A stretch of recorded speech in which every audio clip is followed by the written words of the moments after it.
The Chennai shopping mall శ్రావణ సంబరం KG sale nakshi jewellery Mela flat 50% of. ఇప్పుడు for example అంటే నేను జస్ట్ ఎగ్జాంపుల్ చెప్తాను. ఇప్పుడు Prabhas cinema 40 crores opening day వచ్చింది, బాహుబలి 2. సాహోకి నేను హిందీ మాట్లాడతాను, ఏదో 22-23 అంత వచ్చింది. ఇది 4 or 5 వచ్చింది రాధేశ్యామ్, యూనో. సో ఇప్పుడు all of them are made on the same budget. అది బాహుబలి 2కి 20-30% అంతే చేశారు, అన్ని కాస్ట్లన్నీ అవి మారలేదు. ఎందుకు? With the hope that they will reach there. ఈ మ్యాసివ్గా పడిపోయి ఇట్ విల్ ఇంకర్ లాసెస్. ఆ లాసెస్ ఎవరికి వస్తున్నాయి? 2-3 వస్తాయి, handful of people let's say. ఎందుకు? వాళ్ళందరూ వాళ్ళు చేసే విజను బాహుబలి కలెక్షన్స్ని బెంచ్ మార్క్ కింద పెట్టి చేసిన బిజినెస్ ఆస్పెక్ట్స్ అన్నీ. ఓకే, సో ఒక విధంగా చూస్తే ఈ 10 మంది అంటే నీ ఊరికి ఫిగర్స్ పడేస్తున్నా.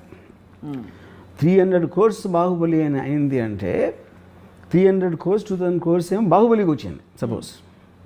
వీళ్ళు ఏంటి 500-400 కోట్లు పెట్టి 400 అంటే 10 మంది తీసారు అనుకోండి, 4000 కోట్లు. 4000 కోట్లు 3000 కోట్లు పోయినాయి.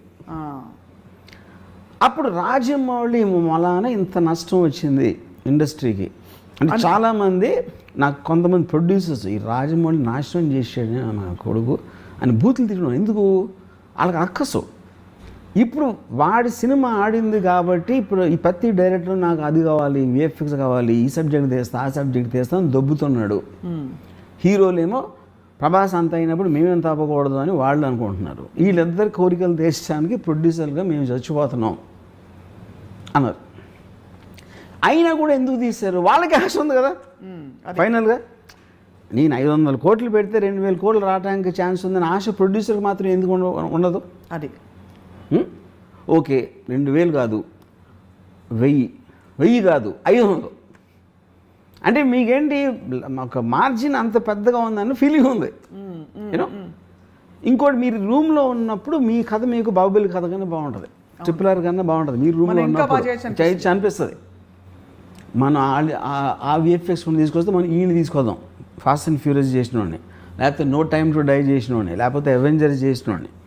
అది మార్చేటప్పటికి వాళ్ళు మొత్తం అంతా అయిపోతుంది అని ఫీలింగ్ వస్తుంది. ఇది కూడా actually it was not like a new thing. Sholay వచ్చినప్పుడు జరిగింది అది. అప్పుడు ఒక చాలా పెద్ద producer, forgot his name, burning train అని తీసాడు ఒక సినిమా. అవును, గుర్తుంది.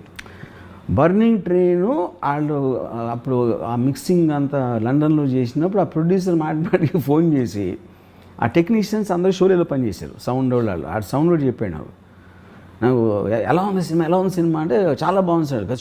షోలేలాగా ఆడుతుందా, షోలే కానీ ఎక్కువ ఆడుతుందా చెప్పమన్నాడు అండి. అదేమో డిజాస్టర్ అది బర్నింగ్ ట్రైన్ ఫైనల్గా. సో ఇది ఎప్పుడు జరిగింది, not like the first time. But ఇప్పుడున్న నంబర్స్, స్కేలు, దాని sound in the social media, that is where the whole point is. అది ఓకే. సో ఇప్పుడేంటి, ఒకలాగా చూస్తే రాజమౌళి మన ఇండస్ట్రీకి 10,000 కోట్లు నష్టం వచ్చింది అనుకుందాం ఒక నిమిషం. కానీ అక్కడ ఒక ఇది ఏంటంటే స్ట్రేంజ్ థింగ్, 10,000 కోట్ల నష్టం రాలేదు. 10,000 కోట్ల నష్టం 2-3 వచ్చింది, 2, 10, 100, 20. డబ్బులని ఇండస్ట్రీ ఎప్పుడు పావు, దట్ ఈస్ ఎ మిస్కన్సెప్షన్. ఎవరైనా ఒకటి జేబులో ఇంకోటి జేబులో కాదు. మీకు 400 కోట్లు ఖర్చు అయినది అంటే ఏంటి దాని అర్థం? మీరు ఆర్టిస్టులకి ఇచ్చారు, టెక్నీషియన్స్కి ఇచ్చారు, వెండర్స్కి ఇచ్చారు, వర్కర్స్కి ఇచ్చారు, జూనియర్ ఆర్టిస్టులకి ఇచ్చారు. ఈ అన్ని అందరి జేబుల్లోకి వెళ్ళినప్పుడు ఒకరి జేబులోంచి వీడికి ఖర్చు అయింది, వాళ్ళకి వచ్చినాయి. ఐదర్ ఉన్నోడు ఖర్చు పెట్టగలుగుతాడు, లేకపోతే రేజ్ చేసే కెపాసిటీ ఉన్నోడు ఖర్చు పెట్టగలుగుతాడు. సో వాడి నుంచి అందరికీ వెళ్ళినాయి. అప్పుడేంటి, రాజమౌళి తనకి తను తెలియకుండానే ఒక ఎక్స్ట్రాడినరీ చారిటీ చేశాడు. ఇది రాజమౌళి జేబు నుంచి వెళ్ళదు అది. కానీ రాజమౌళి మూలాన వీళ్ళు ఇన్స్పైర్ అయ్యి వాళ్ళు ఏదో చేద్దామని వాళ్ళ డబ్బులని వేరే వాళ్ళకి దానం ఇచ్చారు. ఈ తప్పు రాజమౌళి గారు అంటారు. తప్పు is not the point. By default is actually making people spend money for the sake of other people, not for themselves. అది క్యాపిటలిజం అనేది నడిచేది గ్రీడ్తో. నాకేం కావాలి, నేనే డబ్బున్న అవ్వాలి. డబ్బున్నోడు ఎప్పుడు ఏం చేస్తాడు, నా డబ్బు ఇన్వెస్ట్ చేసినప్పుడు నాకు ఇంకా డబ్బు రావాలి అని గ్రీడ్ ఉంటుంది. అవును. ఓకే, ఆ గ్రీడ్ తోటి ఒకే సినిమాతో 2000 కోట్లు కొట్టేద్దాం, 500 కోట్లు ఖర్చు పెడితే 2000 కోట్లు వచ్చేస్తుంది అనే గ్రీడ్ తోటి ఇన్వెస్ట్ చేశాడు. ఈ 500 400 కోట్లు పోయినాయి అనుకోండి సపోజ్. ఈ 400 కోట్లు వేరే వాళ్ళ దగ్గరికి వెళ్ళి అప్పుడు మంచి జరిగినట్టే కదా. అవును. Which is what the whole point of society. సొసైటీలో ఎంతో కొంత సమానత్వం ఉండాలి, ఒకే ఒక్కరి దగ్గర ఉండిపోకూడదు. Money should not be concentrated on a few people అనేది ఒక బిలీఫ్ సిస్టమ్ ఉంది. మీకు అప్పుడు ట్రికల్ డౌన్ ఎకానమీలో వాళ్ళ ఇన్వెస్ట్మెంట్లో వస్తూ ఉంటుంది అలా కిందకి అది తప్పకుండా. సో అప్పుడు దాన్ని ఫెసిలిటేట్ చేసినవాడు రాజమౌళి. సో రాజమౌళి మొన్న ప్రొడ్యూసర్ రోడ్డు మీదకి వచ్చేసే వాళ్ళు ఉన్నారు, కానీ వర్కర్లు టెక్నీషియన్స్ వాళ్ళందరూ చాలా రిచ్ అయిపోతారు. ఇప్పుడు ఇన్ని మీకు విఎఫ్ఎక్స్ స్టూడియోస్ కానీ ఇది అది అన్నీ వచ్చేసింది దేని మూలన? Because of this Rajamouli. So అది తను కావాలని చేస్తున్నాడా అది పాయింట్ కాదు. ఇప్పుడు ఎప్పుడైనా మీరు ఈవెన్ ఒక ఎనీ పర్సన్ అతనికి ఉన్న యాటిట్యూడ్ అతను చేసిన దాని గురించి మీకు సైడ్ ఎఫెక్ట్స్ లాగా వస్తాయి, కానీ ఆ టార్గెట్ రాజమౌళికి ఉంటుందని నేను అంటలా. That is not the point. But by default he's working for the welfare of the people in a strange way. So ఒక ఆల్మోస్ట్ ఒక రాబిన్ హుడ్ లాగా. You can say Robin Hood, like Robin Hood phenomenon kada. Unintentional Robin Hood, correct. Unintentional Robin Hood ఉన్నోళ్ళ దగ్గర నుంచి. I like this Rajamouli Robin Hood అంటారు, correct. అంటే గొప్పోళ్ళ దగ్గర నుంచి డబ్బులు కొట్టేసి బేదోళ్ళకి పనిచేయటం. కానీ ఇక్కడ ఒకే డిఫరెన్స్ ఏంటంటే తను కొట్టేయకుండా వాళ్ళతో వాళ్ళే కొట్టేయించబడి అది దేవుడు వాళ్ళే వాళ్ళని దోచుకుని ఇచ్చేస్తున్నారు పేదలకి. దీని ఎగ్జాంపుల్ ఎక్కడ చూశానంటే నేను ఇట్స్ పాయింట్. ఇప్పుడు నానా పాటేకర్ ఒక అలవాటు ఉంటుంది ఆయనకి, ఏదో ఒక బాబా ఏదో సమ్ కైండ్ ఆఫ్ ఏ ఒక ఆశ్రమం, బాబా అంతే హిజ్ నేమ్ ఇస్. రెమ్యునరేషను నానా పాటేకర్ 4 కోట్లు తీసుకుంటే 2 కోట్లు ఆ ఆశ్రమంకి ఇవ్వాలి. ఇది ప్రొడ్యూసర్. ఓకే, అప్పుడు ఏం చేస్తాడు నానా పాటేకర్? ఆ 2 కోట్లు ప్రొడ్యూసర్ ఇప్పిస్తాడు. నేను ఇస్తానని చెప్పట్లా,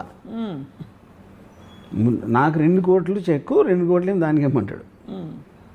ఓకే, అప్పుడు నానా పాటేకర్ కావాలి. నానా పాటేకర్ 2 కోట్ల 4 కోట్ల పాయింట్ కాదు అది. ఈ 4 కోట్లు ఒప్పుకుంటే ఆడు ఎవరెవరికి ఇమ్మంటే అడిగి ఇస్తాడు. అవును. నానా పాటేకర్ ఉద్దేశం ఏంటంటే వీళ్ళలో గిల్ట్ తెప్పించాలని. అతనే ఇప్పిస్తే దీన్ని నేర్చుకుని ఇంకో 10 మంది చేస్తారని. అప్పుడు ఏంటి ఇంకోటి ఏంటంటే Rajamouli one of the biggest, అంటే తనకున్న ఒక డేంజరస్ వెపన్ ఏంటంటే సైలెన్స్. అవును, అంతేగా. అప్పుడు తను చెప్పడు ఎప్పుడు ఏమి చేస్తే అసలు సినిమా హిట్ అవుతుంది, సినిమా హిట్ అవ్వటానికి రహస్యం ఏంటని చెప్పడు. అని ఫస్ట్ ఆఫ్ తను చెప్పాల్సిన అవసరం లేదు, అది వేరే విషయం. అప్పుడు ఏమవుతుందంటే తను చెప్పకపోయేసరికి వీళ్ళు ఊహించుకోవడానికి ఛాన్స్ ఉంటుంది. వీళ్ళు రకరకాలుగా ఊహించుకుంటారు. ఇప్పుడు ఫర్ ఎగ్జాంపుల్ నేను ఎప్పుడైనా రాజమౌళితో మాట్లాడినప్పుడు మెసేజ్ ఏదో నేను అడుగుతాను క్వశ్చన్, దానికి తను ఏదో చెప్తాడు. ఇప్పుడు నేను బాహుబలి సినిమాలో ఎంత విజువల్ గ్రాండియర్ ఉన్నా, ఎంత ఎక్స్ట్రాడినరీ విఎఫ్ఎక్స్ ఉన్నా కూడా ఫైనల్గా బ్లడ్ అండ్ స్వెట్ ఉంటుంది. That is the relatable factor. ఒక హ్యూమన్ బీయింగ్కి రిలేటబిలిటీ ఫ్యాక్టర్. ప్రభాస్ దెబ్బలాడుతున్నప్పుడు అతను చెమట లేకపోతే కొట్టినప్పుడు రక్తం, ఆ ఆస్పెక్ట్లో మీకు ఆ ప్రభాస్ క్యారెక్టర్కి విపరీతంగా మనం కనెక్ట్ అయిపోతాం దాంట్లో. అది ఇప్పుడు మీరు విఎఫ్ఎక్స్ ఇప్పుడు ఈ రాధేశ్యామ్లో కానీ లేకపోతే మన ఆదిపురుష్ టీజర్లో you don't find that. That is the reason మీకు ఒక సడన్గా ఒక నెగిటివ్ ఫీడ్బ్యాక్ వచ్చేస్తుంది. అవును. ఇప్పుడు ఒక అమ్మాయి థియేటర్లో కూర్చుంటే she can fall in love with Prabhas in Baahubali.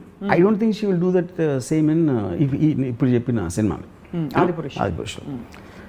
So ఆ కైండ్ ఆఫ్ ఏ కొన్ని ఆస్పెక్ట్స్ అనేది మీకు పర్సనల్గా ఉంటాయి.